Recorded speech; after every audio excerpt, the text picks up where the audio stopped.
कोलकाता येथील brigade parade मैदानावर पश्चिम बंगालच्या नवीन सरकारचा शपथविधी सोहळा पार पडला. पंतप्रधान नरेंद्र मोदी, गृहमंत्री अमित शहा यांच्यासह एनडीएच्या ज्येष्ठ नेत्यांच्या उपस्थितीत हा शपथविधी सोहळा पार पडला.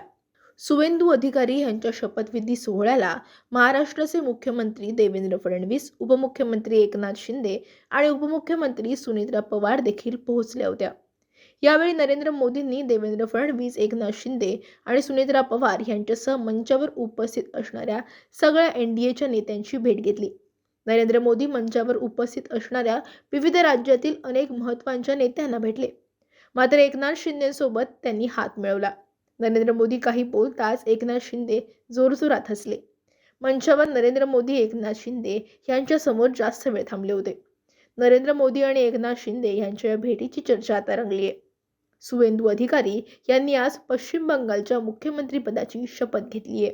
श्री नरेंद्र मोदी जी का पश्चिम बंगाल की पावन धरती पर हार्दिक अभिनंदन एवं कोटि कोटि नमन।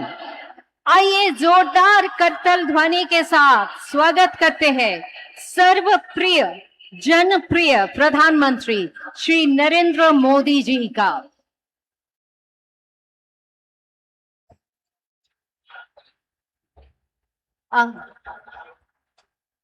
आज गुरुदेव रविंद्रनाथ टैगोर का पुण्य जन्मदिन। इस अवसर पर माननीय प्रधानमंत्री जी पुष्पांजलि कर रहे हैं एवं সেই সঙ্গে আছেন সিএম ডেজিগনেট শ্রী শুভেন্দু অধিকারী। আজকে মঞ্চে উপস্থিত আছেন মাননীয় রাজ্যপাল শ্রী আর.এন. রবি। এদের সকলের উপস্থিতিতেই পুষ্পার্ঘ্য প্রদান করা হলো।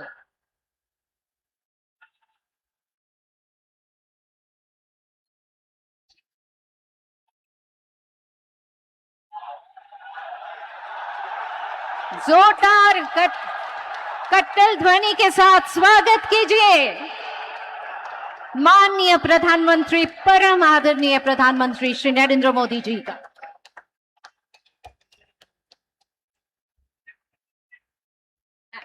माननीय राज्यपाल उपस्थित आছেন श्री আর.এন. রবি, उपस्थित আছেন माननीय सीएम डेजिग्नेट श्री शुभेंदु अधिकारी।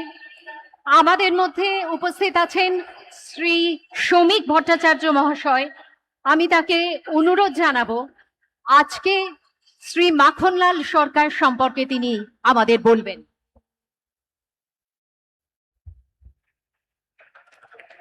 শিলিগুড়ি নিবাসী শ্রী মাখনলাল সরকার সবরই প্রতীক্ষার মতো দীর্ঘ প্রতীক্ষা।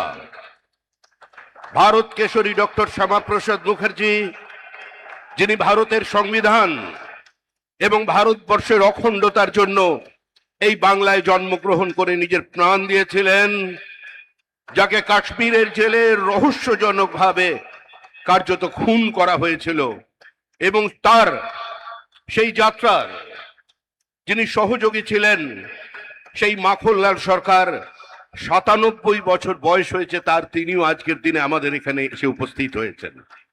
শ্রী মাখনলাল সরকার তারপরে দিল্লিতে একটি দেশাত্মবোধক গান গাওয়ার জন্য দিল্লি পুলিশ তাকে গ্রেপ্তার করে। কংগ্রেসের সরকার নিয়ে যাওয়া হয় বিচারালয়ে।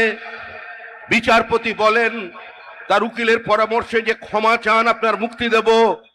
কিন্তু মাখনলাল সরকার বলেছিলেন আমি কোনো অপরাধ করিনি, সুতরাং আমি একটা গান গেয়েছি। বিচারপতি বলেন তাহলে আপনি গানটা গেয়ে শোনান। সেদিনের অপ্রাপ্ত বয়স্ক মাখনলাল সরকার সেই গানটি গেয়ে শোনান, এবং তারপর বিচারপতি নির্দেশ দেয় দিল্লি পুলিশকে যে একে ফার্স্ট ক্লাস কামরা করে এর বাড়ি পর্যন্ত পৌঁছে দাও এবং ১০০ টাকা দাও রাস্তায় যাতায়াতের জন্য। আজকে সেই মাখনলাল সরকার আমাদের মধ্যে আছেন, প্রধানমন্ত্রী তাকে সম্বোধন করবেন। माखनलाल सरकार जो श्यामा प्रसाद मुखर्जी की अंतिम यात्रा का उसका साथी रहे हैं, आज हमारा मंच पे उपस्थित है हमारा बुजुर्ग, जिसका पता আমি শুভেন্দু অধিকারী ঈশ্বরের নামে শপথ করিতেছি যে বিধি দ্বারা স্থাপিত ভারতের সংবিধানের প্রতি আমি অকৃত্রিম নিষ্ঠা ও আনুগত্য পোষণ করিব। আমি ভারতের সার্বভৌমত্ব ও অখণ্ডতা রক্ষা করিব। পশ্চিমবঙ্গ রাজ্যের মুখ্যমন্ত্রী রূপে আমার কর্তব্যসমূহ নিষ্ঠাপূর্বক এবং বিবেকসম্মতভাবে নির্বাহ করিব এবং ভয় বা পক্ষপাত, প্রীতি বা বিদ্বেষ রহিত হইয়া সকল শ্রেণীর জনগণের প্রতি সংবিধান ও বিধি অনুসারে ন্যায় আচরণ করিব।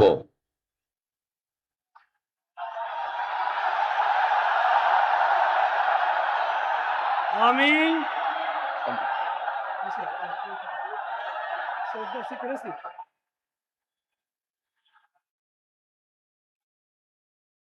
আমি শুভেন্দু অধিকারী ঈশ্বরের নামে শপথ করিতেছি যে পশ্চিমবঙ্গ রাজ্যের মুখ্যমন্ত্রী রূপে যে কোনো বিষয় যাহা আমার বিবেচনার জন্য আনিত হইবে বা আমি জ্ঞাত হইব, তাহা মুখ্যমন্ত্রী রূপে আমার কর্তব্য সমূহের যথাযথ নির্বাহের জন্য যেরূপ আবশ্যক হইতে পারে তদ্গতিকে আমি প্রত্যক্ষ বা পরোক্ষভাবে কোনো ব্যক্তি বা ব্যক্তিগণের নিকট জ্ঞাপন করিব না বা প্রকাশ করিব না।